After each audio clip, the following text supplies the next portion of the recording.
Hello everyone and welcome to another one of my Bihar trip vlogs. Now this is my ancestral village, my native hometown if you might call it that, called Odhanpur in Nevada.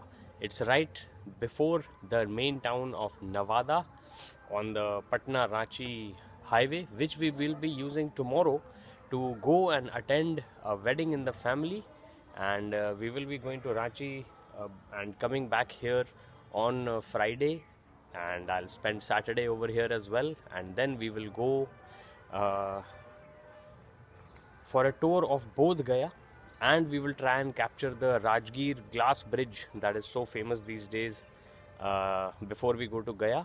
But let me just say that as you can see in the distance, it's surrounded by fields. It's absolutely blissful, and the highway is quite nearby, so that is why it's slightly noisy during the day. I won't say noisy, but as you can hear, some of the trucks like to blare their horns, but that's the case everywhere in India, I guess. And very full of natural birds, sounds, and a very placid way of life, a very I will say peaceful way of living over here. And human affairs tend to be way more complicated than nature, which is why I think we are causing nature so much harm.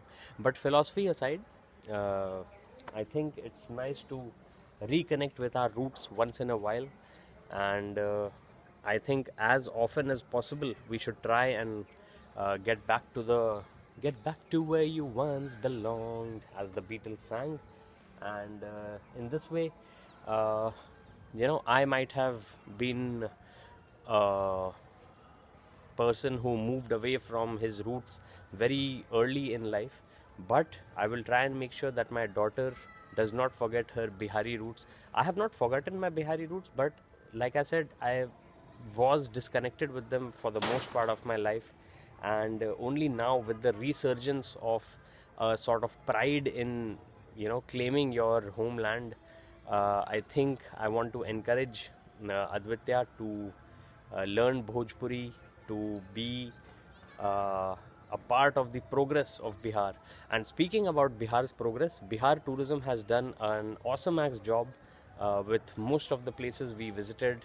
Yesterday we went to the ruins of Nalanda University, to the Rajgir World Peace Pagoda or Shanti Stoop, Vishwa Shanti Stoop, via the aerial ropeway. And we also visited the Ghoda Katora Lake, and we boated around on the lake, which was awesomax. There's a huge giant Buddha statue in the middle, and that's an eco park. It's a conserved area, and I like it. Although already, even in the short couple of years it has been open to the public, it's already showing signs of going down the drain. But hopefully, because there are no petrol or diesel vehicles allowed, the only conveyance is through electric rickshaws, I think they will manage to keep that place pristine if they maintain it well. So Bihar tourism, a heartfelt thanks and some sound advice from somebody who has been promoting zero impact travel way up in the Leh Ladakh Himalayas as well, that please encourage people not to litter around, not to leave trash around, and to just basically take ownership. It's very easy, just don't throw stuff anywhere. And to you, my dear viewer, if you go to a place, please make sure you leave it more beautiful than how you found it, by just collecting your trash, keeping it stored in a plastic bag, and disposing it responsibly. So that's it about nature and human nature. Thank you so much for watching, and smash that sub button for awesomax fun.